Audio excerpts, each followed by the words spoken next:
खबर शामिल करते हैं हमारे न्यू बीबीसी न्यूज के bureau chief of Punjab Ali Muhammad Baloch की रिपोर्ट के मुताबिक हुकूमती कर्ज से मुल्क की तारीख की बुलंद तरीन सतह 70,362 अरब पर पहुंच गए। इस्लामाबाद वफाकी हुकूमत के कर्जों के सारे रिकॉर्ड टूट गए। मरकजी हुकूमत के कर्ज से मुल्क की तारीख की बुलंद तरीन सतह 70,362 अरब रुपए पर पहुंच गए।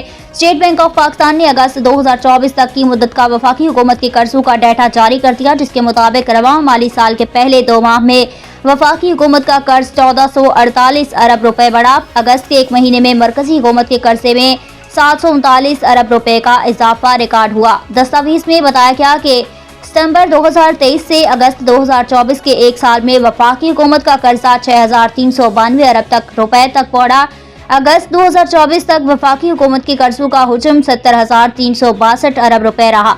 अगस्त 2024 तक मरकजी हुकूमत का मकामी कर्जा 48,339 अरब रुपए था।